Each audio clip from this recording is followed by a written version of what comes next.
Navigate this landscape of supernormal stimuli and carefully crafted experiences, maintaining awareness of how our choices and surroundings influence our habits becomes crucial.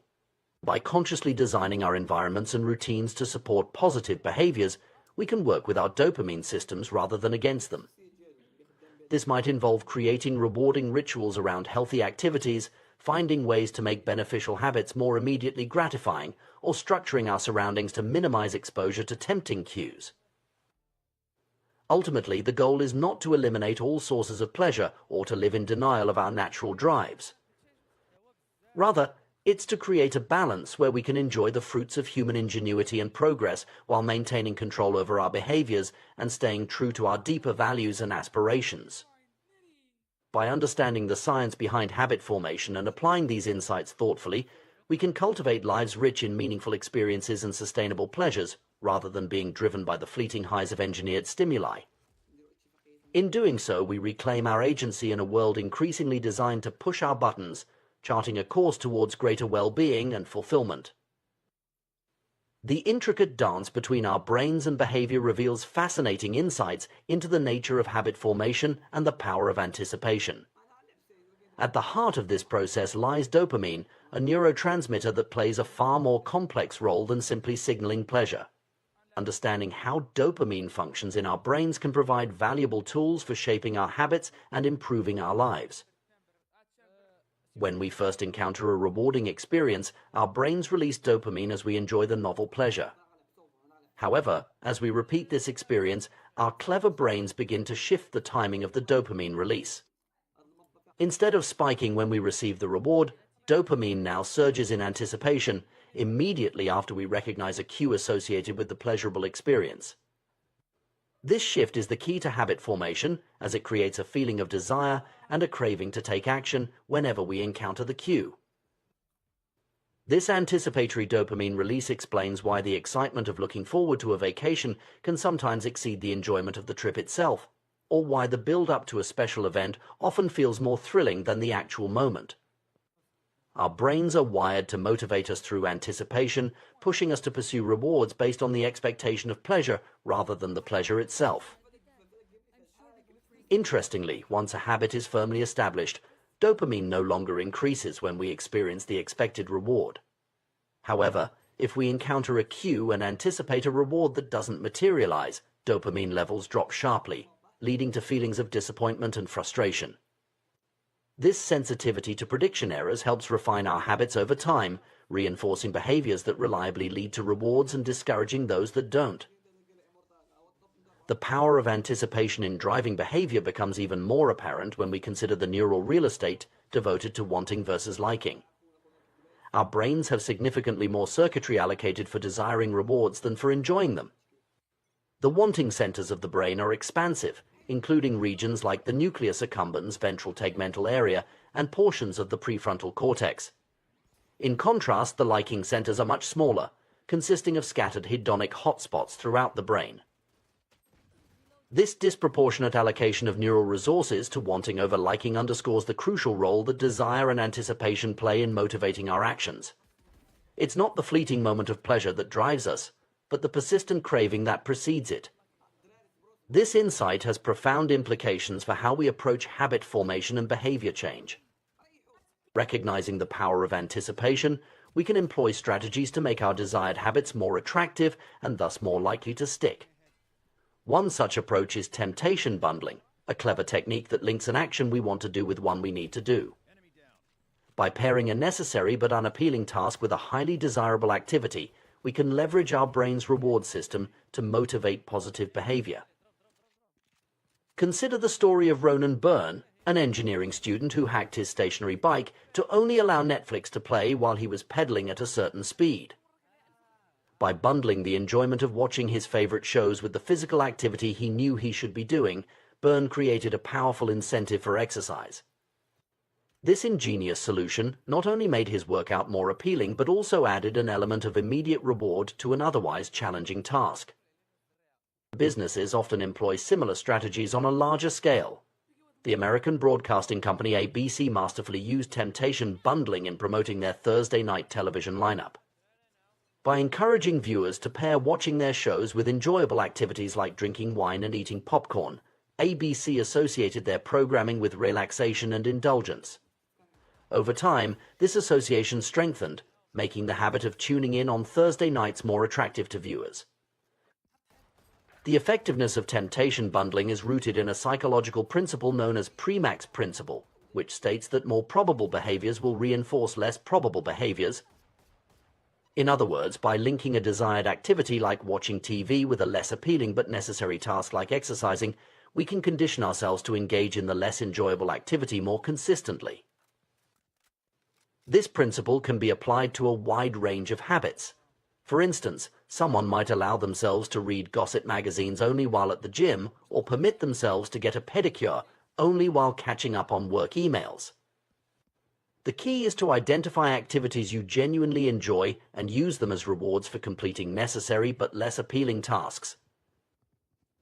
To maximize the effectiveness of temptation bundling, it can be combined with habit stacking, another powerful behavior change strategy. Habit stacking involves linking a new habit you want to form with an existing habit you already perform consistently. By creating a formula that pairs a current habit with a needed habit, followed by a wanted habit, you can create a chain of behaviors that reinforces positive change.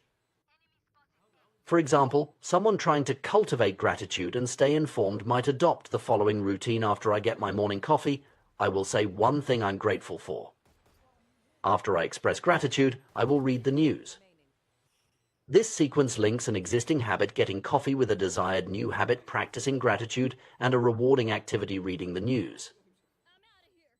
The power of this approach lies in its ability to transform necessary but unappealing tasks into gateways to enjoyable activities. Over time, the anticipation of the reward, like checking social media or watching sports highlights, can make the associated necessary task like doing burpees or making sales calls more appealing by association. While temptation bundling and habit stacking are powerful tools, it's important to recognize that they are part of a broader principle making habits more attractive.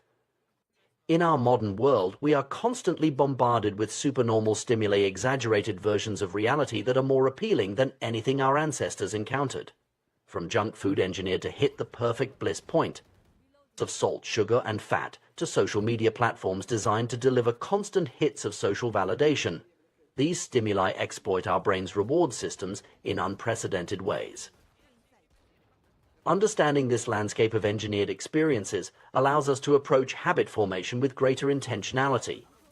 While we may not be able to compete with the intensity of these supernormal stimuli, we can use their principles to enhance the appeal of beneficial habits. By thoughtfully designing our environment and routines, we can create our own heightened versions of reality that make positive behaviors more attractive. For instance, we might create a specially designated, comfortable space for reading to make a daily reading habit more appealing. Or we could invest in high-quality exercise equipment and create an energizing playlist to make workouts more enticing. The goal is to enhance the sensory and emotional experience associated with the habit we want to cultivate. It's crucial to remember that the power of anticipation works both ways. Just as we can use it to reinforce positive habits, unchecked anticipation of unhealthy rewards can lead to destructive behavior patterns. This is particularly evident in addictions, where the anticipation of the drug or behavior becomes all-consuming, driving compulsive actions despite negative consequences. Recognizing the role of anticipation in our behavior also highlights the importance of managing our environment. If we're constantly surrounded by cues that trigger cravings for unhealthy behaviors, we're fighting an uphill battle. By thoughtfully curating our physical and digital spaces to minimize exposure to tempting cues and maximize exposure to cues for positive habits, we can set ourselves up for success.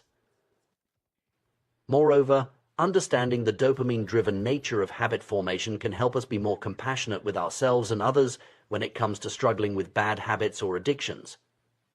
Rather than viewing these challenges as simple matters of willpower or moral failing, we can recognize them as the result of powerful neurological processes shaped by both our biology and our environment.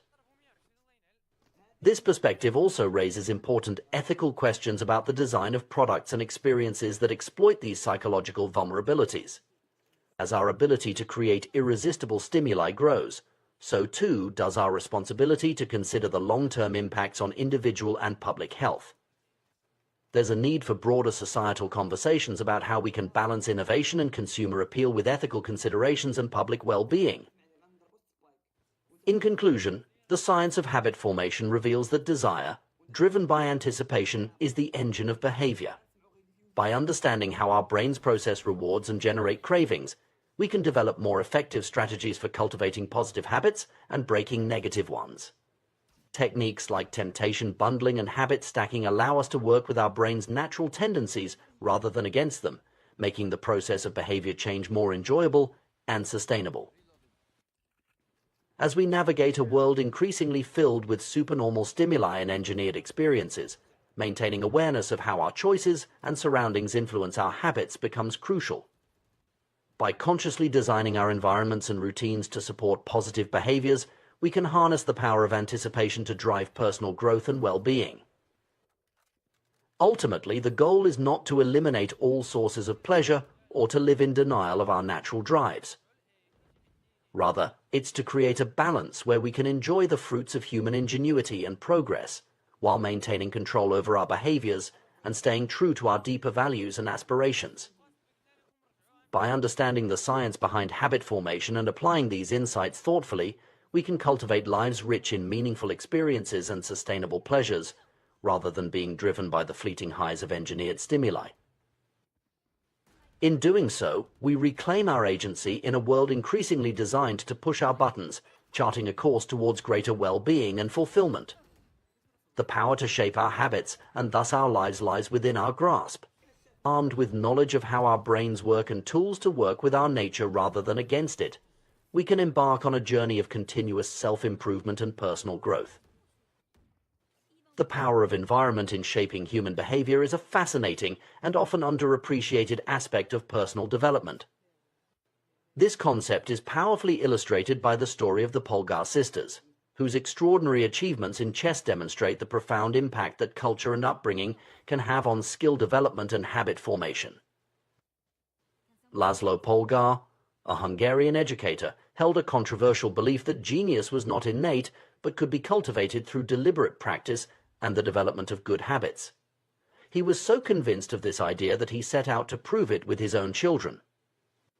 Laszlo's experiment began even before his children were born, as he sought a wife who would be willing to participate in his unconventional parenting plan.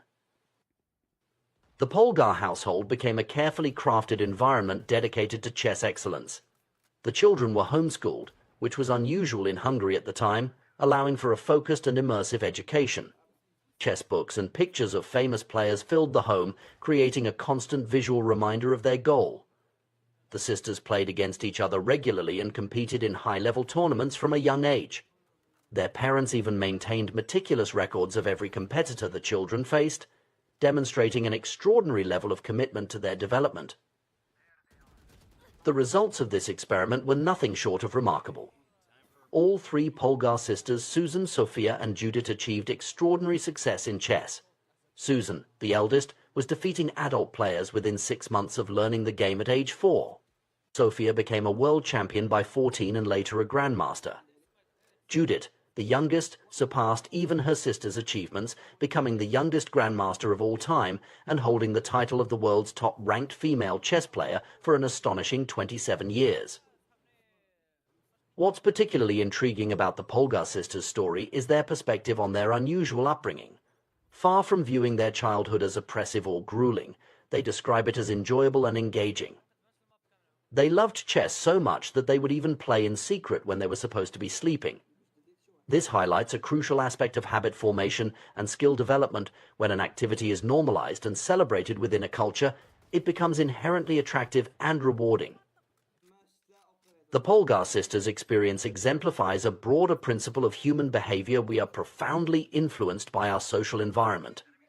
As inherently social creatures, humans have a deep-seated need to belong and fit in with their group. This instinct, which served our ancestors well in tribal societies where isolation could mean death, continues to exert a powerful influence on our behavior today. Our earliest habits are often not chosen but imitated from those around us. We absorb the customs, expectations, and standards of our family, community, and broader society. These social norms act as invisible guides for our behavior, influencing everything from our daily routines to major life decisions. Often we follow these norms without conscious thought or questioning, simply because they feel natural and expected within our cultural context. This tendency to conform to social norms is not inherently negative. In fact, it often doesn't feel like a burden at all, because the desire to belong is so fundamental to human nature. If you grow up in an environment where a particular skill or behavior is highly valued, like chess in the Polgar household, engaging in that activity feels natural and rewarding. Similarly, if you work in a professional environment where everyone dresses in a certain way, you're likely to adopt that style without much resistance. The power of social influence on our habits can be broken down into three main categories: the close, the many, and the powerful. Each of these groups offers opportunities to make our desired habits more attractive and easier to adopt. The influence of close relationships on our habits is particularly strong. We tend to pick up behaviors, attitudes, and even speech patterns from those we spend the most time with. This effect is so pronounced that studies have shown that obesity can spread through social networks, with a person's chances of becoming obese increasing significantly if a close friend becomes obese. The same principle applies to positive habits as well, with weight loss often occurring in pairs within relationships. This proximity effect extends beyond just close friends and family. Our broader social circles, including classmates, co-workers, and community members, also shape our perception of what's normal and attainable. For instance, if you're in an environment where many people are achieving a particular goal, like becoming an astronaut or improving their IQ, those achievements start to seem more feasible and attractive. The power of the many, or the influence of broader social norms, is another crucial factor in habit formation. We naturally want to conform to the behaviors that we see as common or popular within our social groups. This is why trends spread so quickly, and why certain behaviors can become suddenly popular within specific communities. The influence of the powerful, those we admire or aspire to be like, also plays a significant role in shaping our habits. We often emulate the behaviors of successful individuals in our field or society at large, believing that by adopting their habits, we might achieve similar success. Understanding these influences allows us to be more intentional about shaping our environment to support the habits we want to develop. One of the most effective strategies for building better habits is to immerse ourselves in a culture where the desired behavior is the norm. When we see others regularly engaging in the habits we want to adopt, those behaviors seem more achievable and natural. This principle can be applied across various areas of life. If you want to be more physically active, surrounding yourself with fitness enthusiasts can make regular exercise seem like a normal, expected part of daily life. If you aspire to be more creative, immersing yourself in a community of artists or innovators can normalize the habits of regular practice and experimentation. However, it's important to note that this environmental influence works both ways. Just as positive habits can be reinforced by our social surroundings, negative habits can also be perpetuated or exacerbated by the wrong environment. This is why it's crucial to be mindful of the influences we expose ourselves to, and to actively seek out environments that support our goals and values. The story of the Polgar sisters also raises interesting questions about the nature vs. nurture debate in talent development. While their achievements certainly demonstrate the power of focus training and a supportive environment, it's worth considering whether they may have had some innate aptitude for chess that was then nurtured to an extraordinary degree. This nuanced view suggests that while environment and practice are crucial, individual differences in natural abilities may also play a role in ultimate achievement. Moreover, the Polgar experiment prompts us to reflect on the ethics and practicality of such intensive, specialized upbringing. While the sisters report positive feelings about their childhood, such an approach might not be suitable or desirable for every family. It's important to balance the cultivation of specific skills with the need for a well-rounded education and personal development. In our modern, interconnected world, the concept of our environment extends beyond our physical surroundings to include our digital spaces as well. The content we consume online, the social media networks we engage with, and the virtual communities we participate in all contribute to shaping our habits and perceptions of normal behavior. This digital influence adds another layer of complexity to the task of curating a supportive environment for positive habit formation. As we navigate the challenge of developing beneficial habits, it's crucial to approach the process with self-compassion and realistic expectations. Changing ingrained behaviors or adopting new ones is rarely a linear or easy process. It often involves setbacks and requires persistent effort. Understanding the powerful role that our social environment plays in this process can help us be more strategic and patient in our approach to personal growth. Furthermore, recognizing the impact of social influence on our habits can foster greater empathy and understanding for others who may be struggling with behavior change. It highlights the fact that individual willpower, while important, is just one factor in a complex web of influences that shape our actions and choices. In conclusion, the story of the Polgar sisters and the broader principles of social influence in habit formation offer valuable insights for anyone seeking personal growth or behavior change. By consciously shaping our environment, both physical and social, to support our desired habits, we can make the process of change more natural and sustainable. Whether we're trying to excel in a specific skill, adopt healthier lifestyle habits, or simply become better versions of ourselves, understanding and leveraging the power of our social context can be a game changer. As we strive to improve ourselves and our communities, it's worth reflecting on how we can create cultures that normalize and celebrate positive habits. By doing so, we not only enhance our own lives, but also contribute to a ripple effect of positive change in our broader social circles. The Polgar experiment, while extreme, demonstrates the remarkable potential of human beings when immersed in an environment that consistently reinforces and rewards desired behaviors. Ultimately, the key to lasting behavior change may lie not in Herculean feats of willpower, but in the thoughtful curation of our social environments and the cultivation of communities that support our aspirations. By surrounding ourselves with the right influences and normalizing the habits we wish to adopt, we can harness the natural human inclination to conform and belong in service of our personal and collective growth. The power of social influence on our behavior and habits is profound and often underestimated. We are social creatures, constantly looking to our peers, role models, and cultural norms to guide our actions and shape our identities. This tendency is deeply ingrained in human nature and has played a crucial role in our evolution and survival. One of the most effective ways to cultivate lasting change in our lives is to immerse ourselves in a culture where our desired behavior is already the norm. By surrounding ourselves with people who embody the habits and traits we aspire to, we create an environment that naturally encourages and reinforces positive change. Consider the example of someone trying to improve their fitness. Joining a gym can be intimidating for beginners, as they may feel out of place among seasoned athletes.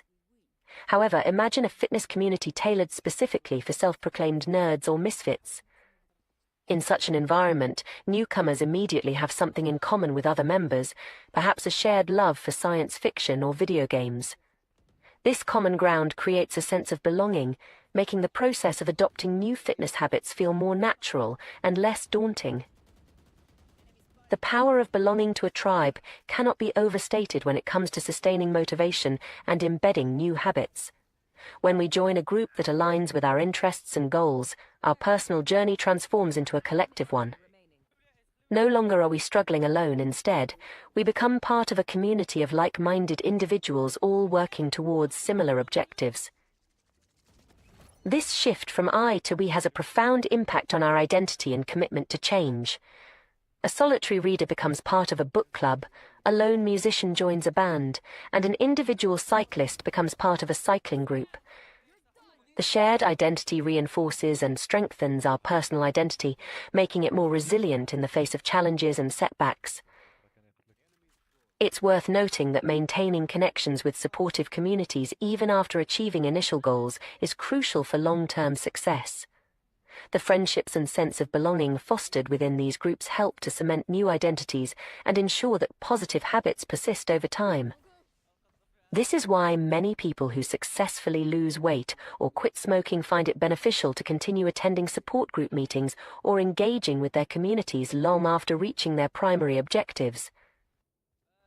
The influence of group behavior on individual choices is a well-documented phenomenon in psychology.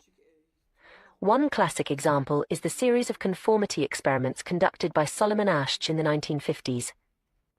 These experiments revealed our startling tendency to doubt our own judgment and conform to group opinion, even when the group is clearly incorrect.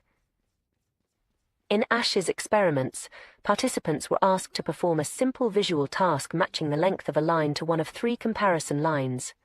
Unbeknownst to the actual subject, the other participants were confederates of the experimenter, instructed to unanimously give wrong answers on certain trials.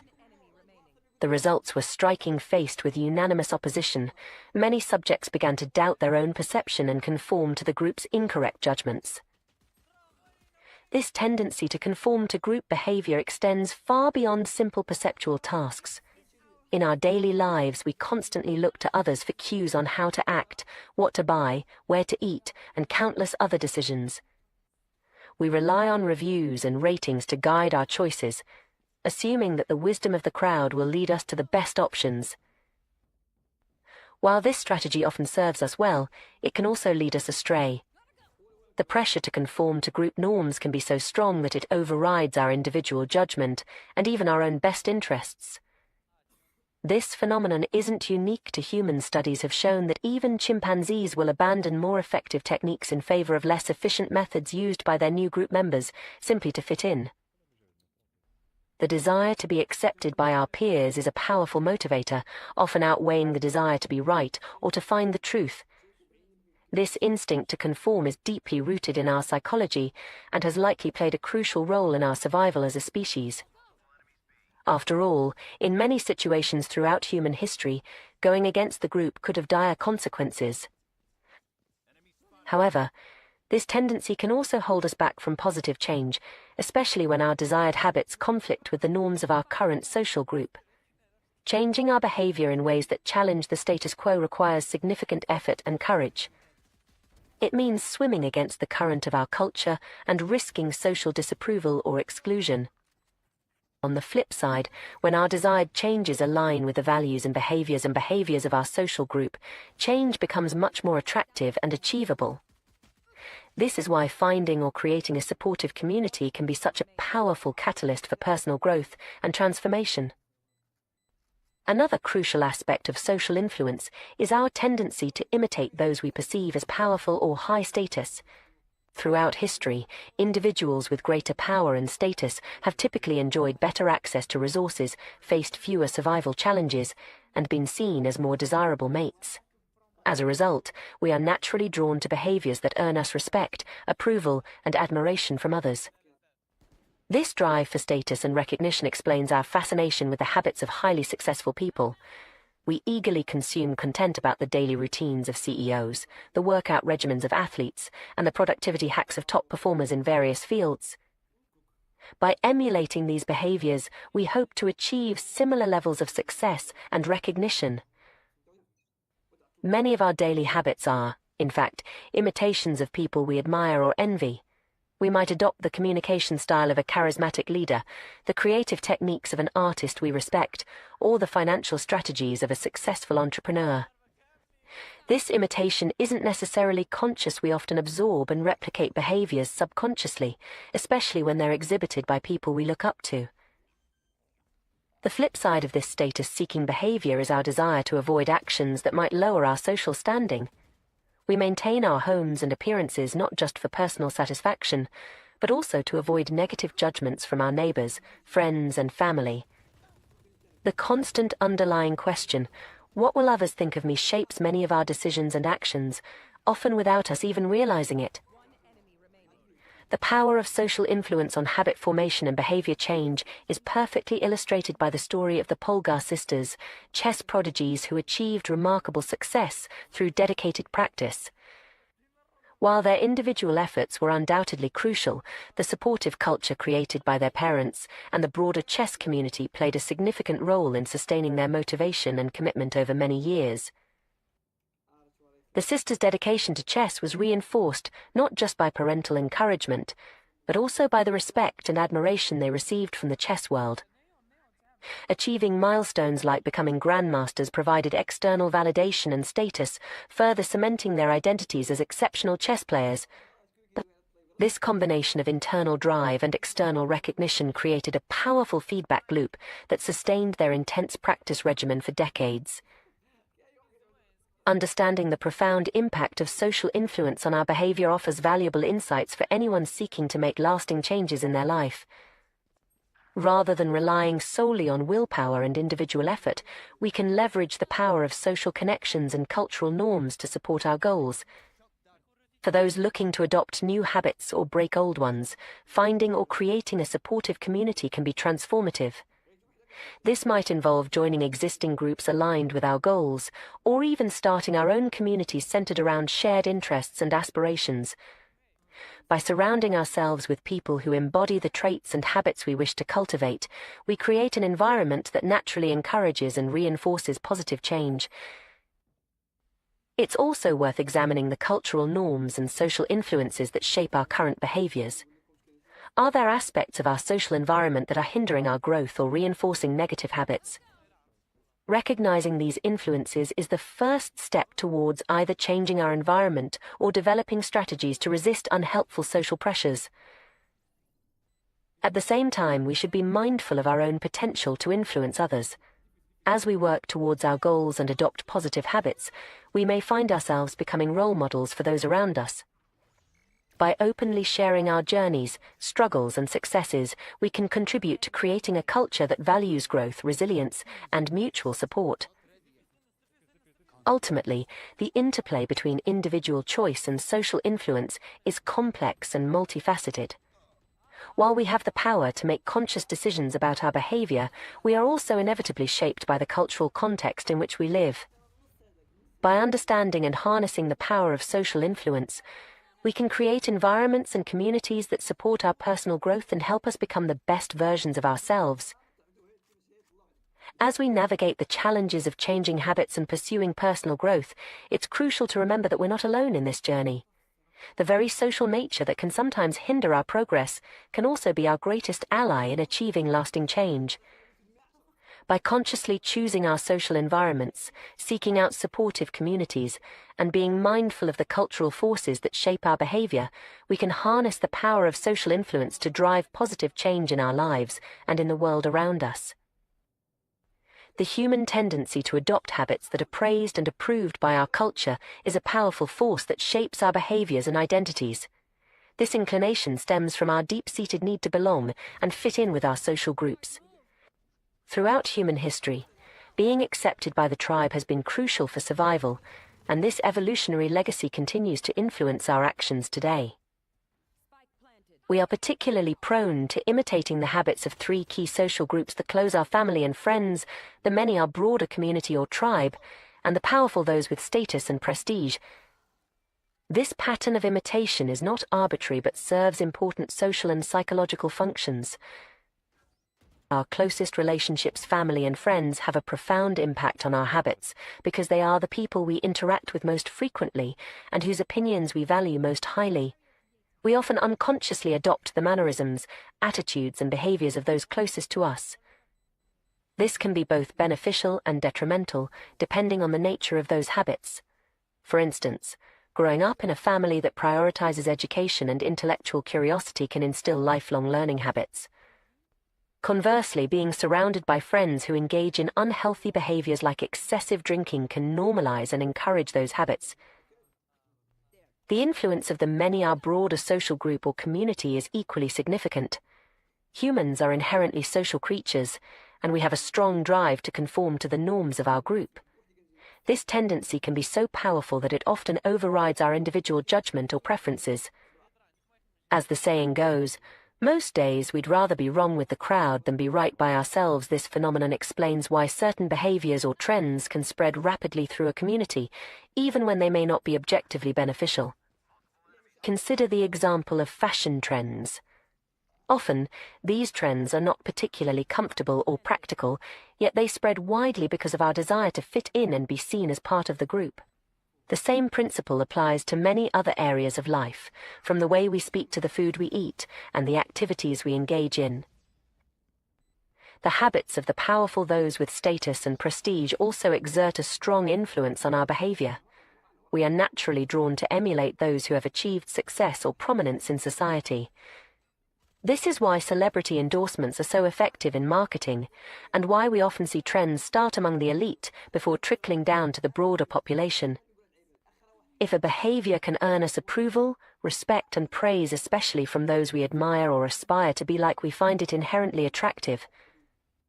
Understanding these social dynamics is crucial when trying to build better habits or break detrimental ones. One of the most effective strategies for positive change is to join a culture where your desired behavior is already the norm and where you have something in common with the group. This approach leverages our natural tendency to conform and belong, but channels it towards positive outcomes. For example, if you're trying to adopt a healthier lifestyle, joining a community of health enthusiasts who share your interests can be far more effective than trying to go it alone. Not only does this provide you with role models and support, but it also makes the desired behavior feel more natural and attainable. You're no longer swimming against the tide of your social group, but rather going with the flow of a new, supportive community. This principle extends to various areas of personal development. Want to become more entrepreneurial? Surround yourself with startups and small business owners. Trying to cultivate a meditation practice? Join a mindfulness group. The power of social influence can work in your favor when you consciously choose your environment. However, it's important to recognize that the flip side of this social influence can also hold us back. The normal behavior of the tribe often overpowers the desired behavior of the individual. This can make it extremely challenging to break away from unhealthy or unproductive habits if they are deeply ingrained in our social group. Consider the struggle many people face when trying to quit smoking. If all of your friends smoke and social gatherings revolve around this habit, quitting becomes not just a personal challenge but a social one as well. You're not just fighting against a physical addiction, but also against the fear of social exclusion or the loss of shared experiences with your friends. This is where the power of reframing comes into play.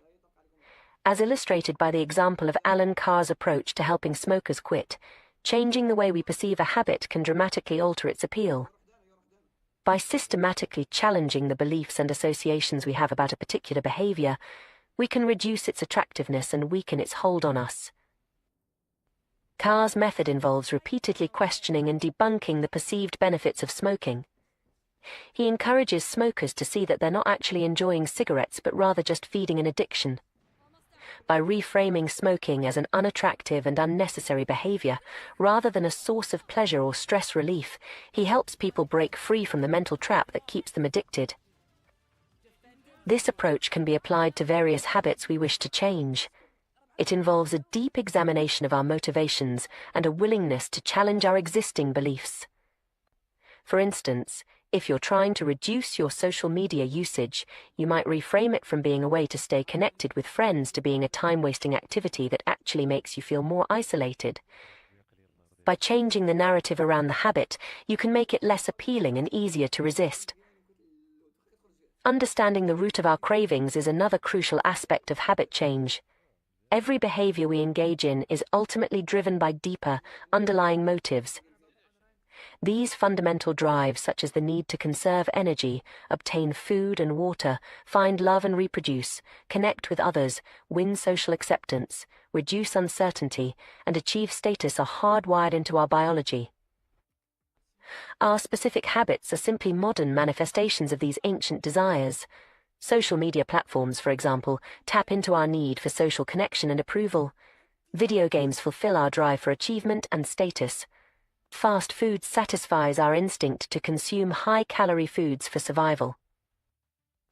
Recognizing this can be empowering because it allows us to see that there are multiple ways to satisfy these underlying motives. If we can identify healthier or more productive ways to meet these basic needs, we can replace harmful habits with beneficial ones. For instance, if you find yourself constantly checking your phone for social media notifications, recognize that this behavior is driven by a need for social connection and validation. Once you understand this, you can explore alternative ways to meet this need, such as scheduling more face-to-face time with friends or engaging in community activities. It's also crucial to understand the role of prediction in our habits. Our brains are constantly making predictions based on past experiences and environmental cues. These predictions shape our behavior in powerful ways. When we encounter a cue, our brain quickly categorizes it based on past experience and determines the appropriate response. This predictive nature of our behavior explains why breaking habits can be so challenging. Once we've formed a strong association between a cue and a response, our brain automatically predicts that this response is the appropriate action. Changing this requires conscious effort to override these automatic predictions and create new associations. Interestingly, it's not the objective reality of events that determines our behavior, but rather how we interpret these events. Two people can encounter the same situation and react in completely different ways based on their past experiences and the predictions their brains make. This is why changing our mindset and the way we interpret situations can be such a powerful tool for habit change. In conclusion, our habits are deeply influenced by our social environment and our innate human drives. By understanding these influences, we can more effectively shape our behavior. Whether we're trying to break a bad habit or cultivate a good one, strategies like joining supportive communities, reframing our perceptions, addressing underlying motives, and consciously changing our predictions can be powerful tools for personal growth. The journey of habit change is not always easy, but it is ultimately about aligning our behaviors with our true desires and values. By leveraging our understanding of social influence, cognitive reframing, and the predictive nature of our brains, we can create lasting positive changes in our lives. Remember, every habit, good or bad, is ultimately our mind's attempt to solve a problem or meet a need. By finding better solutions to these fundamental human needs, we can create a life filled with habits that truly serve us. The human mind is a remarkable prediction machine, constantly analyzing our environment and making split-second decisions based on past experiences and current cues. This predictive nature of our brain plays a crucial role in shaping our habits and behaviors, often without our conscious awareness. Understanding this process can provide valuable insights into how we can effectively change our habits and improve our lives. At the core of our behavior are cravings, those powerful urges that drive us to act in certain ways. But what exactly is a craving? It's not just a simple desire for a specific object or action. Rather, it's a complex interplay of predictions, emotions, and underlying motives that shape our perception of the world and guide our actions. Consider for a moment how you feel right now. Without consciously thinking about it, you're aware of the temperature around you. If it were to drop slightly, you might not notice or react, but if it plummeted 10 degrees, you'd likely feel cold and reach for a sweater. This seemingly simple reaction is actually a sophisticated process of prediction and response. Your brain is constantly monitoring your environment, making predictions about what different changes might mean for your well-being and prompting you to act when it detects a significant discrepancy between your current state and your desired state. This gap between our current experience and our desired experience is the essence of a craving. It's the feeling that something is missing, the urge to change our internal state. When we feel cold, we crave warmth. When we feel lonely, we crave connection. When we feel stressed, we crave relaxation. These cravings are not just random impulses, but signals from our brain telling us that there's a mismatch between our current state and what it predicts would be a more favorable state. Understanding this process can shed light on why we engage in certain behaviors, even when we know they might not be good for us in the long run. Take the example of social media use. When we scroll through our feeds, what we're really seeking isn't just information or entertainment.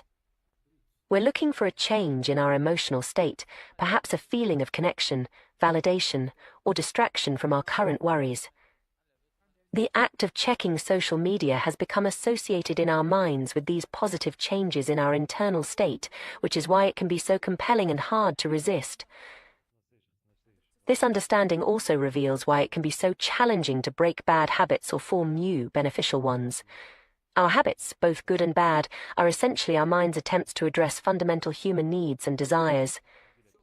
These underlying motives are deeply ingrained in our biology and psychology, shaped by millions of years of evolution. They include basic drives like conserving energy, obtaining food and water, finding love and reproducing, connecting with others, winning social acceptance and approval, reducing uncertainty, and achieving status and prestige. Our specific habits are modern-day manifestations of these ancient desires. Social media taps into our need for social connection and approval. Fast food satisfies our instinct to consume high-calorie foods for survival. Video games fulfill our drive for achievement and status. Recognizing this can be empowering because it allows us to see that there are multiple ways to satisfy these underlying motives.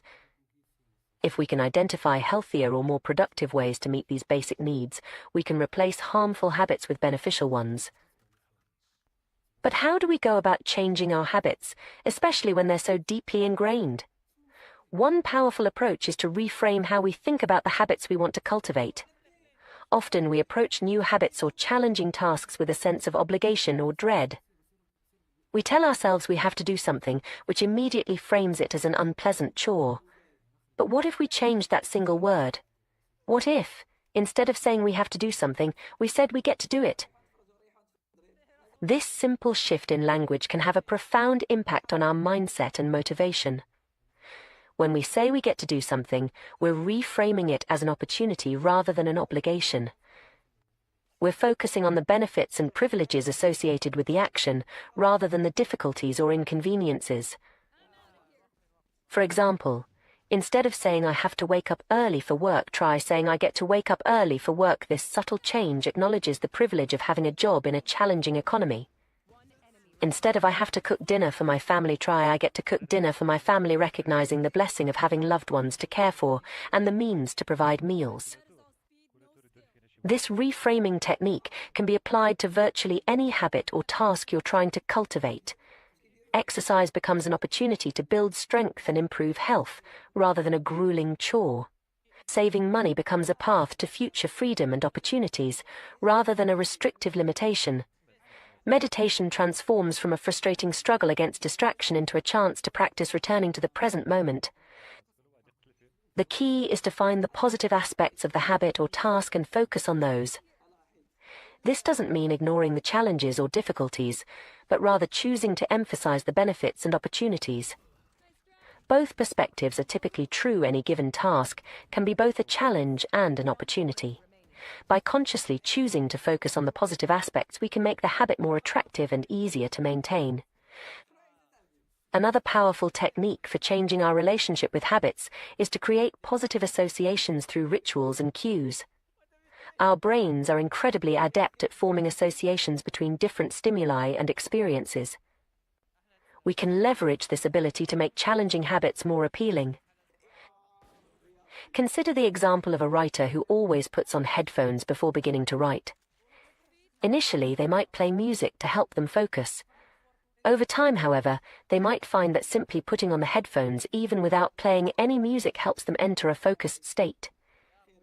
Without realizing it, they've conditioned their brain to associate the act of putting on headphones with increased concentration and productivity.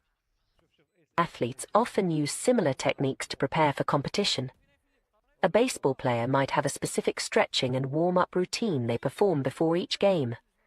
While this routine serves a physical purpose in preparing the body for action, it also plays a crucial psychological role. By consistently performing the same actions before each game, the athlete creates a strong mental association between the routine and a competitive, focused mindset. Even on days when they don't feel particularly motivated, going through the routine can help shift their mental state into game mode. We can adapt this principle to create motivation rituals for various aspects of our lives. If you want to cultivate a more positive outlook, for instance, you might create a short routine that you perform each time before doing something you genuinely enjoy. This could be as simple as taking 3 deep breaths and smiling. By consistently pairing this action with a positive experience, you can train your brain to associate the routine with feeling good. Once established, you can use this routine as a tool to shift your emotional state when needed, even in situations unrelated to the original context. This technique of creating positive associations can be particularly powerful when trying to establish new habits or break old ones. For example, if you're trying to develop a regular exercise habit, you might create a pre-workout ritual that includes something you genuinely enjoy, like listening to your favorite upbeat song. Over time, your brain will begin to associate the anticipation of exercise with the positive feelings evoked by the music, making it easier to motivate yourself to work out. It's important to note that while these techniques can be highly effective, they're not magic solutions. Changing deeply ingrained habits and thought patterns takes time, consistency, and patience. It's also crucial to remember that our habits, both good and bad, often serve important functions in our lives. Before trying to eliminate a habit, it's worth examining what need or desire it's fulfilling and considering healthier alternatives that might meet the same underlying motive. Moreover, it's essential to approach habit change with self-compassion and realistic expectations. Setbacks and slip-ups are a normal part of the process. Instead of viewing these as failures, try to see them as valuable learning opportunities. Each time you catch yourself falling into an old pattern, you're actually strengthening your awareness and creating an opportunity to make a different choice next time. In conclusion, understanding the predictive nature of our brain and the role of cravings in our behavior provides powerful insights into how we can shape our habits and, by extension, our lives. By reframing our perspective on challenging tasks, creating positive associations, and addressing our fundamental underlying motives in healthier ways, we can make significant strides in personal growth and development. Remember, every habit, whether it seems positive or negative on the surface, is ultimately our mind's attempt to meet a basic human need or desire. By recognizing this, we can approach habit change not as a battle against our nature, but as a process of aligning our behaviors more closely with our true values and long-term well-being. This perspective allows us to work with our brain's natural tendencies rather than against them, making lasting change more achievable and sustainable. As you embark on your journey of habit change, be patient with yourself and celebrate small victories along the way. Each time you make a conscious choice to engage in a beneficial habit or resist an unhelpful one, you're rewiring your brain and moving closer to becoming the person you aspire to be. With persistence, self-reflection, and the right strategies, you have the power to transform your habits and, in turn, transform your life. The journey of personal growth and habit formation is a fascinating exploration of human psychology and neurobiology. At its core, this process is driven by the predictive nature of our brains, which constantly anticipate outcomes based on past experiences and environmental cues. Understanding this mechanism provides valuable insights into how we can effectively shape our behaviors and, by extension, our lives. The foundation of any habit, whether beneficial or detrimental, lies in the predictions our brain makes about the outcomes of our actions. These predictions trigger feelings and emotions that drive us to act in certain ways. For instance, the mere sight of a cigarette might evoke a sense of relaxation in a smoker's mind, prompting them to light up. Conversely, the thought of going for a run might elicit feelings of dread in someone who associates exercise with discomfort. These emotional responses, rooted in our brain's predictions, play a crucial role in determining our habitual behaviors. To create lasting change, we must learn to manipulate these predictions and associated feelings. One effective strategy is to highlight the benefits of avoiding harmful habits, thereby making them less attractive. For example, rather than focusing on the immediate pleasure of smoking, one might emphasize the long-term health benefits of quitting, such as improved lung function, reduced risk of cancer, and increased life expectancy. By consistently reinforcing these positive outcomes, we can gradually shift our brain's predictions and make the habit less appealing. Similarly, we can enhance the attractiveness of beneficial habits by associating them with positive feelings. This can be achieved through a technique known as a motivation ritual. The idea is to pair a challenging habit with something you genuinely enjoy. For instance, if you struggle with regular exercise, you might create a ritual of listening to your favorite podcast or audiobook only during workouts. Over time, your brain will begin to associate physical activity with the pleasure of engaging with content you love, making it easier to maintain the habit. Creating good habits and breaking bad ones requires a systematic approach. Let's explore some practical strategies for each aspect of habit formation, organized around 4 fundamental laws: make it obvious, make it attractive, make it easy, and make it satisfying. To make a habit obvious, start by becoming aware of your current behaviors. This can be done through a simple exercise called the habit scorecard. Take a few minutes to write down all the habits you perform on a typical day, from waking up to going to bed. This process alone can be eye-opening, revealing patterns you might not have noticed before. Next, use implementation intentions to clearly define when and where you'll perform your new habit. Instead of vaguely deciding to exercise more, create a specific plan. I will go for a 20-minute walk at 7 a.m. in my neighborhood. This clarity eliminates ambiguity and reduces the mental effort required to initiate the habit. Habit stacking is another powerful technique to make new behaviors obvious. It involves linking a new habit to an existing one. For example, after I pour my morning coffee, I will meditate for 5 minutes. By anchoring the new behavior to an established routine, you create a natural cue for the desired action. Lastly, design your environment to support your goals. Make the cues for good habits visible and accessible. If you want to read more, place books in prominent locations around your home. If you're trying to eat healthier, keep nutritious snacks at eye level in your refrigerator. To make a habit attractive, consider using temptation bundling. This involves pairing an action you want to do with one you need to do.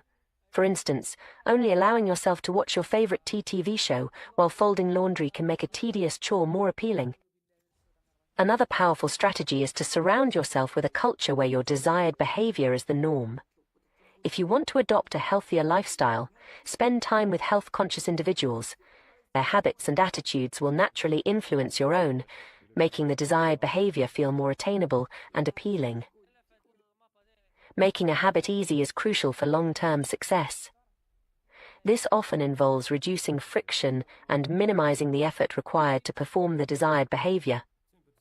For example, if you want to start a gym routine, choose a facility that's on your way home from work, reducing the extra effort required to get there. To break bad habits, we can invert these laws. Make the cues for undesirable behaviors invisible by removing them from your environment. Reframe your mindset to highlight the negative aspects of the habit, making it unattractive. Increase the difficulty of performing the bad habit by adding friction. For instance, if you want to reduce social media usage, log out of all your accounts after each use, making it more cumbersome to access them impulsively. While these strategies provide a solid framework for habit formation, it's crucial to remember that the key to mastering any habit lies in repetition, not perfection. This principle is beautifully illustrated by an experiment conducted with photography students. One group was instructed to focus on quantity, producing as many photos as possible, while the other group was told to strive for a single, perfect image. Surprisingly, the quantity group ended up producing the highest quality work. By engaging in frequent practice and experimentation, they honed their skills more effectively than those who were paralyzed by the pursuit of perfection. This lesson applies broadly to habit formation and skill development. Too often we get caught up in finding the optimal approach, spending excessive time planning and strategizing rather than taking action. While preparation has its place, it's easy to use it as a form of procrastination, avoiding the risk of failure or criticism. The distinction between being in motion and taking action is crucial here. Motion involves planning, strategizing, and learning, all valuable activities, but ones that don't directly produce results. Action, on the other hand, is behavior that delivers an outcome. Writing an outline for an article is motion, actually writing the article is action. Researching diets is motion, eating a healthy meal is action. To make real progress, we need to prioritize action over motion. This doesn't mean abandoning planning altogether, but rather ensuring that our preparation leads to concrete steps forward. The focus should be on getting repetitions in, not on achieving perfection from the outset. This emphasis on repetition is supported by neuroscience. Every time we repeat an action, the neural pathways associated with that behavior are strengthened through a process called long-term potentiation. This phenomenon, often summarized as neurons that fire together, wire together, explains how habits become ingrained over time. Research has shown remarkable physical changes in the brain resulting from repeated behaviors. Musicians, for instance, develop larger cerebellums, a region critical for physical movements. Mathematicians show increased grey matter in areas associated with computation. Even taxi drivers in London were found to have larger hippocampi, a region involved in spatial memory, compared to non-drivers, with the size correlating with their years of experience. These findings highlight the plasticity of our brains and the power of consistent practice. Each repetition of a habit, no matter how small, contributes to physical changes in our neural structure, making the behavior progressively more automatic. Understanding this process can be incredibly empowering. It means that we have the ability to literally reshape our brains through our actions. Every time we choose to perform a desired habit, we're not just completing a task, we're reinforcing neural pathways that make that behavior more natural and effortless in the future. However, it's important to note that habit formation is not a linear process. The often cited idea that it takes exactly 21 days to form a habit is an oversimplification. The reality is that the time required varies greatly depending on the individual and the complexity of the habit. Some simple behaviors might become automatic relatively quickly, while more complex habits can take months or even years to fully ingrain. This variability underscores the importance of patience and persistence in habit formation. Rather than focusing on an arbitrary timeline, it's more productive to concentrate on consistency. Each repetition, regardless of how small, is a step forward in rewiring your brain. Moreover, it's crucial to approach habit formation with self-compassion. Setbacks and occasional lapses are a normal part of the process. Instead of viewing these as failures, try to see them as valuable learning opportunities. Each time you notice yourself slipping into an old pattern, you're actually strengthening your awareness and creating an opportunity to make a different choice next time. Another valuable insight from neuroscience is the concept of neuroplasticity, the brain's ability to reorganize itself by forming new neural connections throughout life. This means that it's never too late to change your habits or learn new skills. While it's true that certain periods in life, such as childhood and adolescence, are characterized by greater neural plasticity, our brains retain the ability to change and adapt well into adulthood. This understanding can be particularly encouraging for those who feel stuck in long-standing habits or believe they're too old to change. The brain's plasticity means that with consistent effort and the right strategies, significant personal growth is always possible. As you embark on your journey of habit formation, it can be helpful to view the process as an experiment. Approach each new habit with curiosity rather than judgment. What works? What doesn't? How can you tweak your approach to make the habit easier or more enjoyable? This mindset of experimentation can make the process more engaging and less daunting. Remember, too, that small changes can lead to significant results over time. The power of habits lies in their compounding nature. A small improvement of just 1% each day might seem insignificant in the moment, but over the course of a year, it leads to a 37-fold improvement. This principle, often referred to as the aggregation of marginal gains, has been used to great effect in various fields, from sports to business. In conclusion, the journey of habit formation is a fascinating exploration of our brain's capacity for change. By understanding the predictive nature of our minds, leveraging the power of repetition, and employing strategic approaches to make habits obvious, attractive, easy, and satisfying, we can effectively reshape our behaviors and, by extension, our lives. The key is to focus on consistency over perfection, action over motion, and to approach the process with patience and self-compassion. Remember that each repetition of a desired habit, no matter how small, is physically changing your brain, making the behavior more automatic over time. Embrace the journey of personal growth with curiosity and optimism. Your brain is an incredibly adaptable organ, capable of remarkable changes throughout your life. By harnessing this plasticity through deliberate habit formation, you have the power to continuously evolve and become the person you aspire to be. The path may not always be easy or straightforward, but with persistence and the right strategies, lasting change is within your reach. The formation of habits is a fascinating intersection of neuroscience, psychology, and human behavior. At its core, habit formation is about the brain's remarkable ability to optimize our actions for efficiency and ease.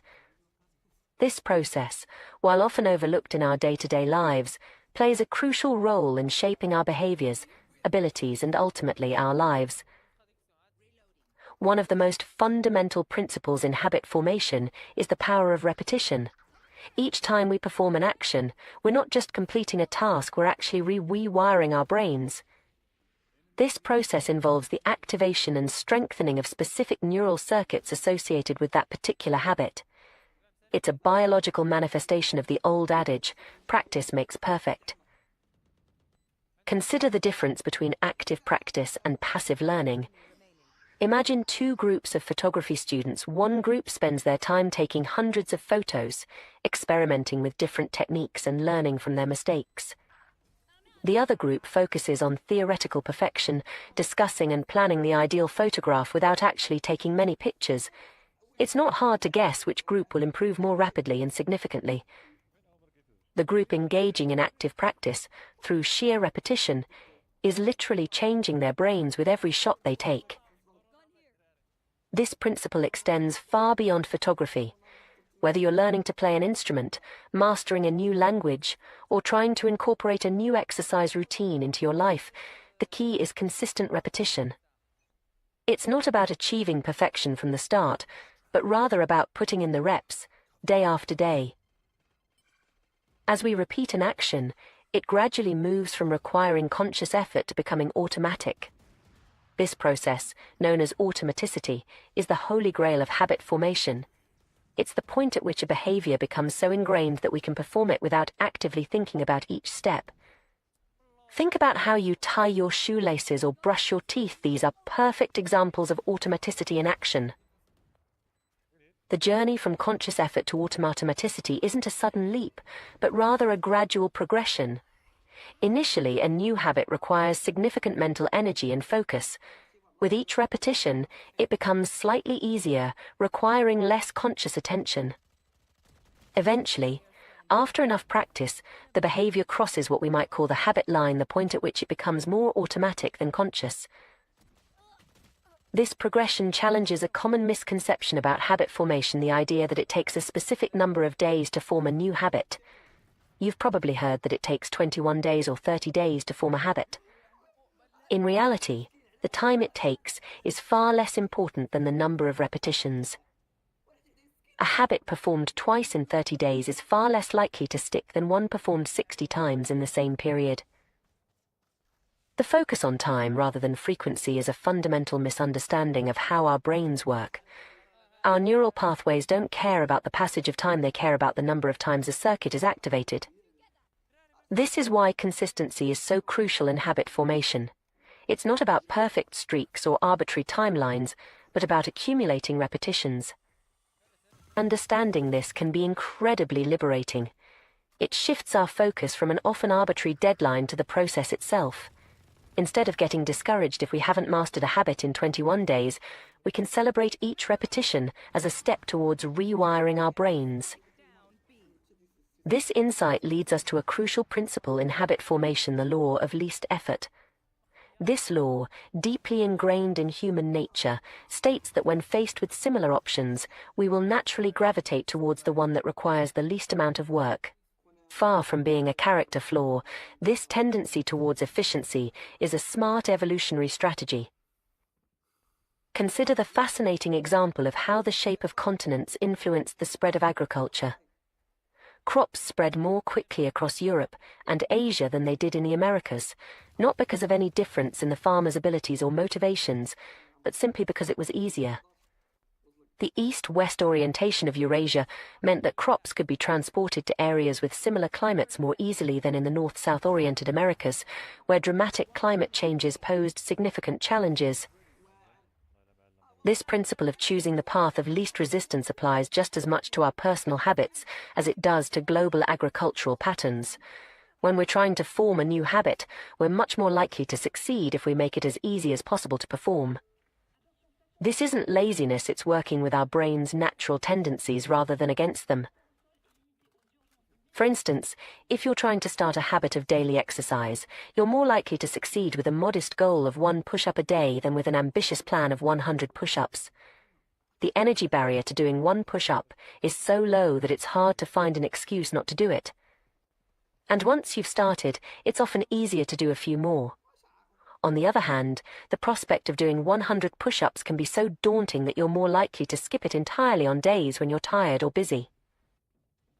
This principle of making habits as easy as possible to start is incredibly powerful. It's not about lowering your standards or giving up on ambitious goals. Rather, it's about understanding that the hardest part of any habit is often just getting started. By lowering the initial energy requirement, you make it much more likely that you'll take that crucial first step. Moreover, starting small doesn't mean staying small. Once a habit is established, it can be gradually expanded. That 1 push-up can grow into a full workout routine over time. The key is to make the habit so easy at first that you can't say no. Another powerful strategy in habit formation is environment design. Our surroundings play a much larger role in our behavior than we often realize. By structuring our environment to make good habits easy and bad habits difficult, we can significantly increase our chances of success. For example, if you want to eat healthier, simply placing fruit in a visible, easily accessible place and hiding less healthy snacks can make a big difference. If you want to read more, leaving a book on your bedside table and charging your phone in another room can help. These small environmental tweaks reduce the friction for good habits and increase it for less desirable ones. It's also worth considering the role of technology in habit formation. While often blamed for creating bad habits, technology can be a powerful tool for building good ones when used mindfully. Apps that track habits, send reminders, or gamify the process can provide helpful external cues and motivation. However, it's important to remember that these are tools to support the fundamental process of repetition and ease, not replacements for it. As we strive to form new habits, it's crucial to maintain a balance between challenge and ease. While we want to make habits as easy as possible to start, we also need to ensure they remain engaging and meaningful. A habit that's too easy might not provide the sense of accomplishment or progress that keeps us motivated in the long term. This is where the concept of just manageable difficulty comes in. The idea is to set the bar just high enough to be challenging, but not so high that it becomes discouraging. This sweet spot will vary from person to person and may change over time as you progress. The key is to continually adjust, always staying just at the edge of your comfort zone. It's also important to remember that habit formation is not a linear process. There will be setbacks, days when the habit feels harder than usual, or times when progress seems to plateau. This is normal and doesn't indicate failure. In fact, these challenges are often where the most significant growth occurs. Each time you push through resistance, you're strengthening your habit even more than on the easy days. Patience and self-compassion are crucial throughout this process. Lasting change takes time, and beating yourself up over slip-ups or slow progress is counterproductive. Instead, view each attempt at your habit, successful or not, as valuable data. What made it easier on some days? What made it harder on others? This information can help you refine your approach and make your habit even more robust. Remember, too, that habits don't exist in isolation. They're part of the broader context of your life, interacting with your other behaviors, your environment, and your overall goals. Sometimes, struggling with a particular habit might be a sign that it's not aligned with your broader life direction. It's okay to reassess and adjust your habits as your life and priorities evolve. In conclusion, The key to successful habit formation lies in understanding and working with our brain's natural tendencies. By focusing on consistent repetition rather than arbitrary timelines, making habits as easy as possible to start, designing our environment to support our goals, and maintaining a balance between challenge and achievability, we can effectively rewire our brains and transform our behaviors. The process of habit formation is a powerful tool for personal growth and transformation.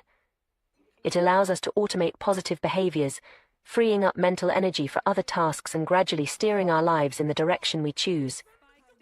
While it requires patience and persistence, the compounding effects of good habits over time can lead to remarkable changes. As you embark on your own habit formation journey, remember that you're not just trying to change your behavior, you're literally reshaping your brain. Each repetition, no matter how small, is a step towards rewiring your neural pathways. Celebrate these small victories, learn from the setbacks, and trust in the process. With time and consistent effort, you have the power to transform not just your habits, but your entire life. Habits, those seemingly innocuous patterns of behavior, have an outsized impact on our lives. They shape our days, influence our decisions, and ultimately determine the trajectory of our personal and professional journeys. Yet, paradoxically, many of our most pervasive habits require surprisingly little motivation to maintain. Consider how effortlessly we reach for our phones to scroll through social media, check our emails, or binge-watch television shows. These activities consume vast swaths of our time precisely because they demand so little from us. Their convenience is their power. This observation leads us to a crucial insight: every habit, at its core, is an obstacle between us and our desired outcome. When we diet, we're not truly after the act of restricting our food intake, we're seeking the health and appearance benefits that come with it. Meditation isn't about sitting still, it's about achieving a state of calm and mental clarity. Journaling isn't the end goal, clear thinking is. Understanding this distinction is vital because it highlights the friction that exists between our current state and our aspirations. The more difficult a habit is to maintain, the more friction it introduces into our lives. This is why making our positive habits as effortless as possible is crucial for long-term success. By reducing the barriers to entry, we increase the likelihood of following through, even on days when our motivation wanes. It's about creating a path of least resistance towards our goals. However, this emphasis on ease might seem at odds with human achievement. After all, history is replete with examples of individuals accomplishing incredibly challenging feats. From raising children to building businesses to scaling the world's highest peaks, humans have demonstrated time and again their capacity for overcoming immense obstacles. How do we reconcile this with the idea that we're fundamentally lazy creatures? The answer lies in understanding the ebb and flow of human motivation. While we are indeed capable of Herculean efforts, our drive to tackle difficult tasks fluctuates. Some days we feel invincible, ready to take on the world. Other days, the simplest tasks feel insurmountable. It's on these challenging days that having systems and environments optimized for our success becomes crucial. By minimizing friction in our lives, we make it easier for our most motivated, capable selves to emerge and tackle the inevitable challenges life throws our way. This doesn't mean we should only pursue easy tasks. Rather, it suggests that we should strive to make the initial steps of important long-term habits as frictionless as possible. By doing so, we set ourselves up for success in the moments when our willpower is at its lowest. To illustrate this concept, imagine a garden hose with a kink in it. Water can still flow, but it's severely restricted. To increase the flow, you have two options. You can try to force more water through by cranking up the pressure, or you can simply remove the kink. Trying to boost your motivation to stick with a difficult habit is akin to forcing water through a kinked hose. It's possible, but it requires significant effort and creates unnecessary tension. Making your habits simpler and easier, on the other hand, is like straightening out the hose. You're not fighting against resistance, you're eliminating it altogether. One of the most effective strategies for reducing friction in our habits is through thoughtful environment design. This goes beyond simply making cues for our habits more obvious. It involves optimizing our surroundings to make the actions themselves easier to perform. For instance, when choosing where to practice a new habit, it's wise to select a location that's already part of your daily routine. If you're trying to establish a gym habit, choosing a facility that's on your way to work makes it far more likely you'll stop in regularly. It doesn't feel like you're going out of your way because it fits seamlessly into your existing pattern. This principle extends to our homes and workspaces as well. Too often, we attempt to build habits in high-friction environments. We try to adhere to strict diets while dining out with friends, write books in chaotic households, or focus on important work while surrounded by digital distractions. By identifying and eliminating these points of friction, we can dramatically increase our chances of success. The power of reducing friction is well illustrated by the transformation of Japanese manufacturing in the 1970s. Companies embraced the concept of lean production, meticulously examining every aspect of their processes to eliminate waste. This extended to redesigning workspaces so that employees could access tools without unnecessary twisting or turning.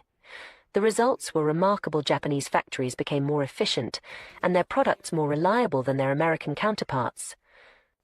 By 1979, American workers needed 3 times as long to assemble television sets compared to their Japanese counterparts. This strategy of addition by subtraction has profound implications beyond manufacturing. In our personal lives, removing obstacles that drain our time and energy allows us to achieve more with less effort. It's why decluttering can feel so liberating. We're not just organizing our space, we're lightening the cognitive load our environment places on us. The most habit-forming products and services in our modern world excel at eliminating friction from our lives. Meal delivery services remove the need for grocery shopping. Dating apps simplify social introductions. Ride-sharing services make getting across town effortless. Each of these innovations automates, eliminates, or simplifies steps in processes that were once more cumbersome. Successful companies apply this principle rigorously to their product design. They reduce form fields, minimize account creation steps, and provide clear, concise instructions. Even small reductions in friction can have significant impacts. When the British government wanted to increase tax collection rates, they made a simple change. Instead of sending citizens to a web page where they could download a tax form, they provided a direct link to the form itself. This minor adjustment increased response rates from 19.2% to 23.4%, translating to millions in additional tax revenue. The key takeaway is clear: create an environment where doing the right thing is as easy as possible. Much of the challenge in building better habits comes down to finding ways to reduce the friction associated with positive behaviors while increasing the friction associated with negative ones. One intriguing approach to this is the concept of resetting the room as practiced by Oswald Knuckles, an IT developer from Mississippi. After finishing an activity, Knuckles takes a moment to prepare the space for its next use. After watching TV, he returns the remote to its designated spot, arranges the pillows, and folds the blanket. When leaving his car, he disposes of any trash. While waiting for the shower to warm up, he quickly wipes down the toilet. This practice serves a dual purpose. It's not just about cleaning up after the last action, but about reducing friction for the next one.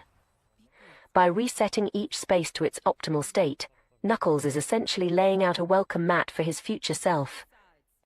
He's making it easier to engage in positive behaviors by ensuring that the environment is always primed and ready. This approach can be applied broadly across various aspects of our lives. For instance, preparing your workout clothes the night before reduces the friction of getting ready for exercise in the morning. Setting out your writing materials or opening your document editor before bed makes it easier to start writing first thing in the day. Clearing your desk at the end of each workday sets the stage for a productive start the next morning. The beauty of this strategy is its simplicity and scalability. Small actions consistently applied can dramatically reshape our environment and, by extension, our behavior.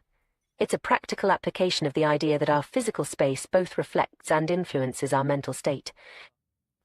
Moreover, the act of resetting our environment can itself become a rewarding habit. It provides a sense of closure to activities, creates a tangible sense of accomplishment, and fosters a mindset of continuous improvement. Over time, this practice can lead to a more organized, intentional way of living that extends far beyond the physical spaces we inhabit. In conclusion, the path to lasting habit change is often more about smart engineering than brute force willpower. By understanding the role of friction in our behaviors, optimizing our environments, and consistently preparing for future actions, we can make significant strides towards our goals with less struggle and more sustainability.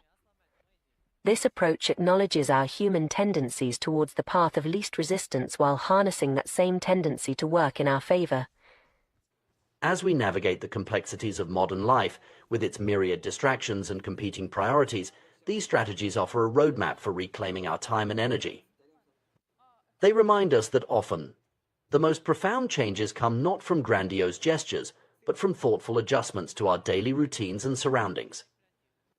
By making our positive habits more convenient and our negative habits less so, we create an environment that naturally nudges us towards our best selves. Ultimately, this perspective invites us to view our habits not as battles to be won through sheer force of will, but as opportunities for intelligent design. It encourages us to be architects of our own behavior, crafting spaces and routines that align with our deepest aspirations. In doing so, we not only increase our chances of success, but also reduce the mental and emotional toll of constant self-regulation. As we move forward, let's challenge ourselves to look at our habits through this lens of friction and flow. Where can we straighten the hose in our lives? How can we reset our rooms, both literally and figuratively, to prime ourselves for success? By asking these questions and acting on the answers, we open up new possibilities for growth, achievement, and fulfillment. The journey of self-improvement need not be a constant uphill battle. With the right approach, it can be a thoughtfully designed path of gradual, sustainable progress. In the intricate tapestry of human behavior, habits stand out as the threads that weave our daily lives together. These automatic routines, often performed with little conscious thought, shape our experiences and outcomes in profound ways. Understanding the power of habits and learning to harness them effectively can be transformative, leading to increased productivity, better health, and greater overall satisfaction in life. Consider the case of Twyla Tharp, a renowned dancer and choreographer whose success is inextricably linked to her daily rituals. Each morning, without fail, Tharp begins her day by hailing a cab to take her to the gym. This simple act might seem insignificant at first glance, but it serves as the cornerstone of her entire routine. By habitualizing this small action, Tharp has effectively removed any opportunity for hesitation or second-guessing. The moment she steps into the cab, the rest of her morning unfolds almost automatically. This example beautifully illustrates a fundamental principle of habit formation: the power of small, consistent actions. By focusing on the initial step in this case, hailing a cab, Tharp has created a trigger that sets her entire morning routine in motion. The gym workout that follows becomes an inevitable consequence rather than a decision to be made anew each day. The influence of habits on our daily lives is staggering. Research suggests that between 40 to 50% of our actions on any given day are habitual. However, this statistic, impressive as it is, actually understates the true impact of habits on our behavior. Habits don't just account for a large portion of our actions, they also shape the conscious decisions that follow them. Think of habits as the on-ramps to a highway. Once you've merged onto that road, your direction and speed are largely determined. In the same way, our habits often set us on a path that influences our subsequent choices and actions. This is why we might find ourselves sitting through a movie we're not enjoying, continuing to snack well past the point of fullness, or losing track of time on our smartphones. The initial habitual action, turning on the TV, reaching for a snack, or picking up the phone, creates a momentum that's difficult to resist. This cascading effect of habits highlights their true power. While a single habit might only take a few seconds to perform, its influence can extend far beyond that brief moment. A morning habit of meditation, for instance, might only take 10 minutes, but it can set the tone for a calmer, more focused day. Conversely, a habit of checking social media first thing in the morning might lead to hours of distraction and reduced productivity. Understanding this principle allows us to leverage the power of habits to our advantage. By carefully choosing and cultivating positive habits, we can create a domino effect of beneficial behaviors throughout our day. This is where the concept of decisive moments comes into play. Decisive moments are those brief instances where we make choices that have an outsized impact on the course of our day. These are the forks in the road, the points where we decide between actions that align with our goals and those that don't. It's the moment when we choose between cooking a healthy meal or ordering takeout, between going for a run or watching another episode of our favorite show, between starting our work or procrastinating for just 5 more minutes. These moments might seem small and insignificant in isolation, but they stack up over the course of a day, week, month, and year to create vastly different outcomes. A single decision to go to the gym might not make much difference, but when that decision is made consistently over months and years, the cumulative effect is transformative. The power of these decisive moments lies in their ability to set us on different paths. Once we've made the initial choice to put on our running shoes, to open our textbook, to start preparing a healthy meal, the subsequent actions become much easier. It's as if we've created a groove for our behavior to follow, and staying in that groove requires less effort than veering off course. This insight provides us with a powerful strategy for behavior change. Instead of trying to overhaul our entire day at once, we can focus on identifying and optimizing these decisive moments. By creating habits that make the right choice the easy choice at these critical junctures, we can dramatically improve our odds of following through on our intentions. One effective way to do this is through environmental design. By structuring our surroundings to support our desired habits, we can reduce the friction associated with positive behaviors and increase the friction associated with negative ones. This approach recognizes that willpower is a finite resource, and that it's far more effective to change our environment than to rely solely on self-control. For instance, if you want to eat healthier, you might prep fruits and vegetables in advance and keep them easily accessible in your refrigerator. This simple act of preparation makes it more likely that you'll reach for these healthy options when you're hungry. Conversely, you might store less healthy snacks in hard-to-reach places or avoid buying them altogether, increasing the effort required to indulge in them. The same principle can be applied to other areas of life. If you want to read more, keep books visible and within easy reach in your living space. If you want to exercise more consistently, lay out your workout clothes the night before. If you want to reduce your social media usage, remove the apps from your phone or use website blockers on your computer. These environmental tweaks might seem small, but they can have a profound impact on our behavior. By making the desired action the path of least resistance, we harness our natural tendency to gravitate towards easier options. This strategy aligns our environment with our intentions, making it more likely that we'll follow through on our goals, even when our motivation wavers. Another powerful technique for habit formation is the 2-minute rule. This rule suggests that when you're trying to establish a new habit, you should scale it down to an action that takes 2 minutes or less to complete. The idea is to make the habit so easy that you can't say no to it. For example, if your goal is to read more, your 2-minute habit might be to read 1 page each day. If you want to start a journaling practice, commit to writing for just 2 minutes.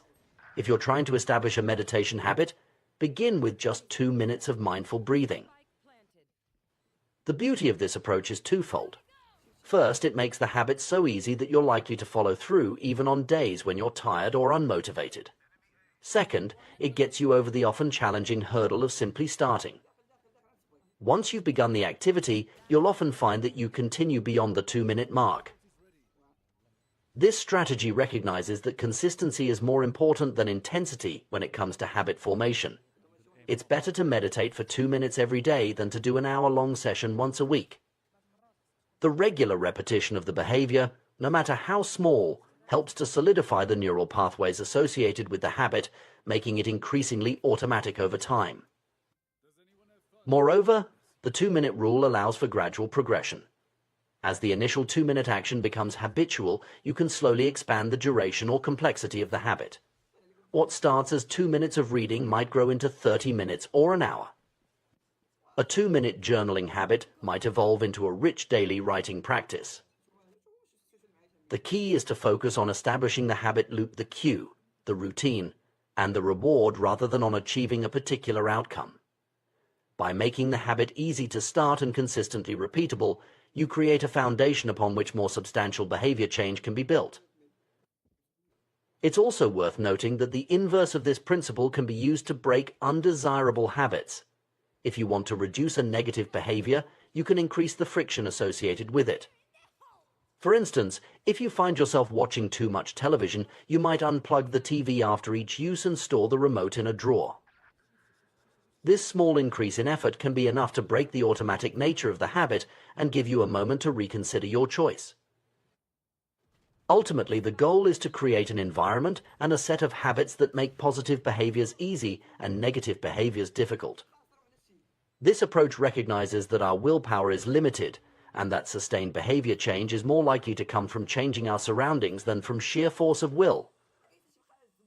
As we navigate the complexities of modern life with its myriad distractions and competing priorities, understanding and leveraging the power of habits becomes increasingly crucial. By focusing on the small, everyday choices that shape our behavior, we can gradually steer ourselves towards the lives we aspire to lead. This perspective invites us to view our daily routines not as a series of inconsequential actions, but as opportunities to align our behavior with our goals. Every habit, no matter how small, is a vote for the type of person we want to become. When we choose to read a page instead of scrolling through social media, when we opt for a healthy snack instead of junk food, when we decide to meditate for 2 minutes instead of immediately checking our emails, we are casting votes for our ideal selves. The cumulative effect of these small choices can be truly transformative. Over time, these habits shape not just our actions, but our identities. We become readers, healthy eaters, mindful individuals not through single, heroic efforts, but through the consistent repetition of small, positive actions. Moreover, this approach to behavior change is inherently empowering. Instead of feeling overwhelmed by the magnitude of our goals, we can focus on taking small, manageable steps in the right direction. We recognize that every day presents us with numerous opportunities to make choices that align with our aspirations. As we become more attuned to the decisive moments in our days, we can approach them with greater intentionality. We can design our environments and routines to support our goals, making it easier to make positive choices even when our motivation wavers. We can leverage the power of small habits to create momentum towards larger changes. In essence, mastering our habits is about mastering ourselves. It's about recognizing the immense power we have to shape our lives through the small choices we make each day. By understanding the mechanics of habit formation and leveraging principles like environmental design and the 2-minute rule, we can gradually reshape our behaviors and, by extension, our lives. This journey of self-improvement through habit formation is not about achieving perfection or adhering to a rigid set of rules. Rather, it's about creating systems that naturally guide us towards our goals. It's about making the right choices easier and the wrong choices harder. It's about harnessing the power of incremental progress to create lasting change. As we embark on this journey, it's important to approach it with patience and self-compassion. Changing ingrained habits takes time, and setbacks are a normal part of the process. The key is to focus on consistency rather than perfection, to celebrate small victories, and to view each day as a new opportunity to align our actions with our intentions. In conclusion, the study of habits offers you a powerful lens through which to view personal growth and behavior change. By understanding the outsized impact of small actions, the importance of decisive moments, and the power of environmental design, we can approach self-improvement in a more strategic and effective way. As we master our habits, we don't just change our behaviors, we change our lives. In the intricate tapestry of human behavior, our daily choices serve as the individual threads that, when woven together, create the fabric of our lives. Among these myriad decisions, certain moments stand out as particularly significant. These are what we might call decisive moments. These pivotal instances, often seemingly small and inconsequential, have the power to shape the course of our day and, by extension, our lives. Consider the simple act of walking into a restaurant. On the surface, it might appear to be a mundane decision, but in reality, It's a decisive moment that sets the stage for what follows. By choosing to enter a particular establishment, you've effectively determined the range of options available for your meal. If you step into a steakhouse, your choices are immediately constrained to what's on their menu. You can order a sirloin or a ribeye, but sushi is off the table.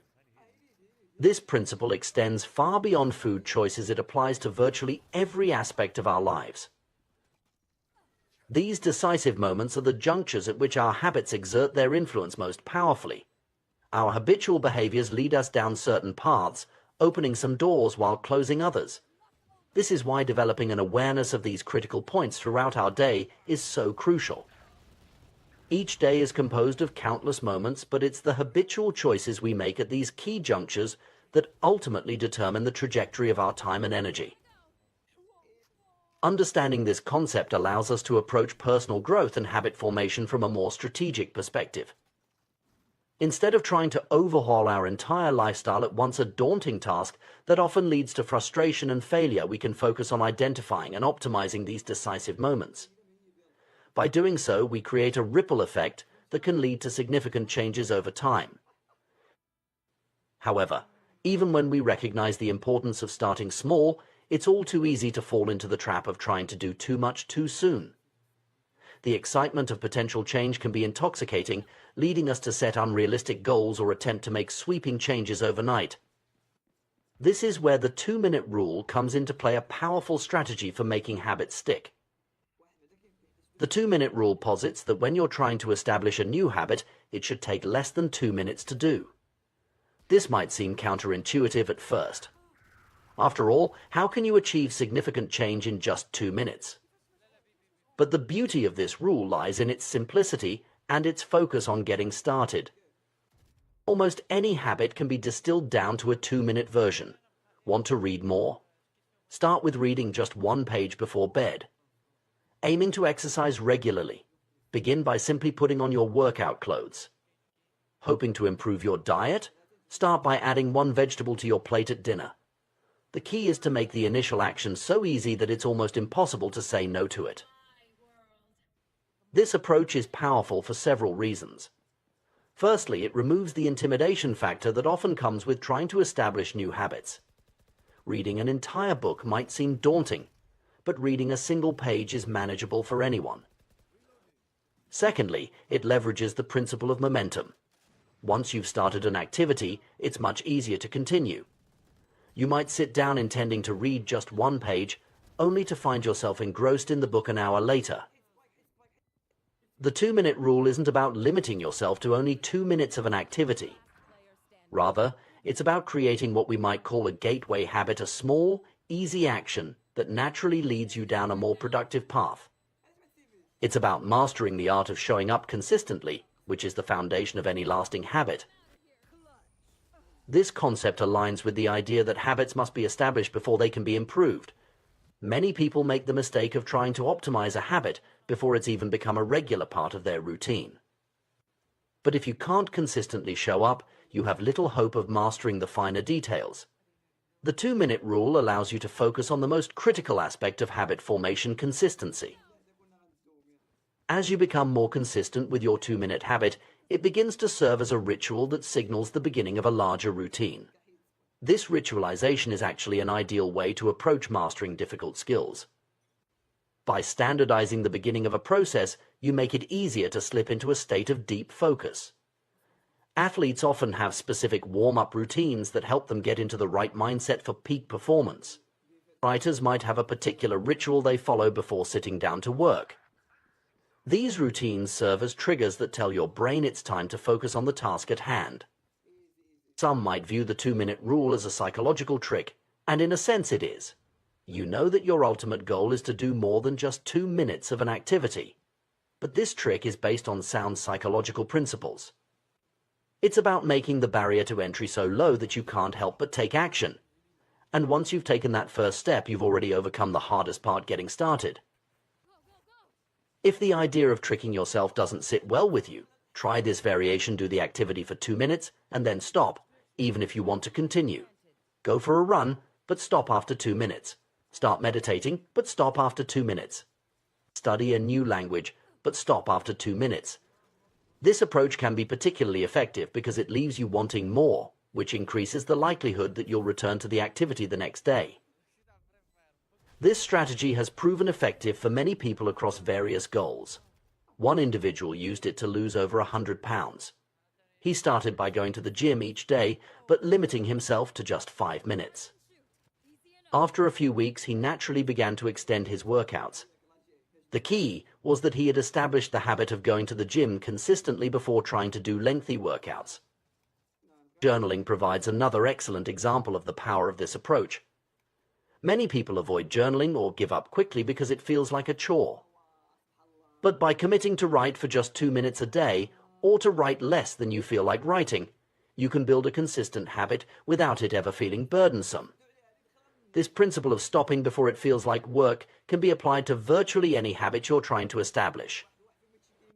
The 2-minute rule and similar strategies are effective for another crucial reason: they reinforce the identity you want to build. Every time you show up to do your 2-minute habit, you're casting a vote for your new identity. If you go to the gym for 5 days in a row, even if it's just for 2 minutes each time, you're reinforcing your identity as someone who doesn't miss workouts. You're not focused on getting in shape, the outcome. You're focused on becoming the type of person who exercises regularly, the identity.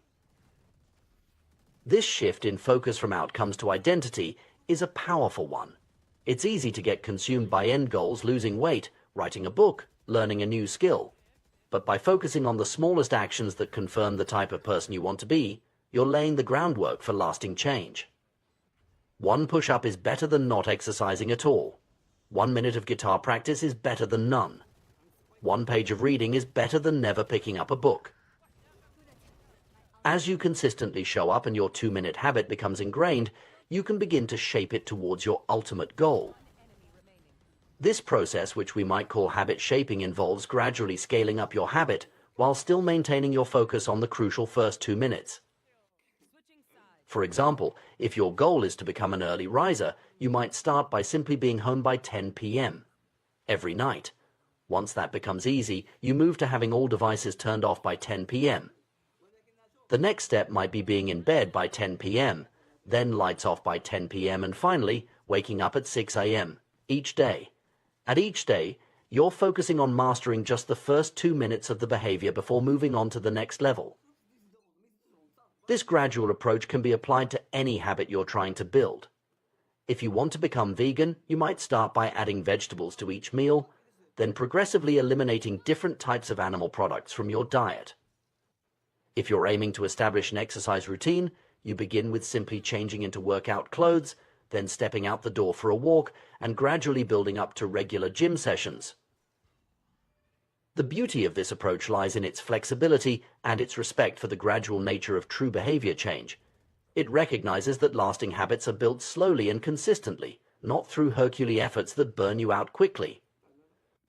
It allows you to celebrate small victories along the way, reinforcing your motivation and your new identity. Moreover, this strategy aligns with our understanding of how the brain forms habits. Neuroscience tells us that habits are formed through repetition, as neural pathways are strengthened through consistent use. By focusing on small, manageable actions that you can repeat daily, you're effectively training your brain to associate certain cues with certain behaviors. It's worth noting that this approach to habit formation doesn't just apply to personal habits. It can be equally effective in professional settings or when trying to implement changes in organizations. Too often, companies try to implement sweeping changes all at once, leading to resistance and failed initiatives. By breaking down large changes into smaller, more manageable steps, organizations can more effectively guide their employees towards new ways of working. As you embark on your journey of habit formation, it's crucial to maintain a perspective of patience and self-compassion. Change takes time, and setbacks are a normal part of the process. The goal isn't perfection, but progress. Every time you show up for your 2-minute habit, you're moving in the right direction, regardless of what happens afterwards. Remember, too, that the habits you're working to establish are not the end goal in themselves. They are the entry point, the first step on a longer journey. Just as hailing a cab was the crucial first step in Twyla Tharp's morning routine, your 2-minute habit is the gateway to larger changes and growth. In conclusion, the path to lasting change lies not in grand gestures or heroic efforts, but in the small, consistent actions we take each day.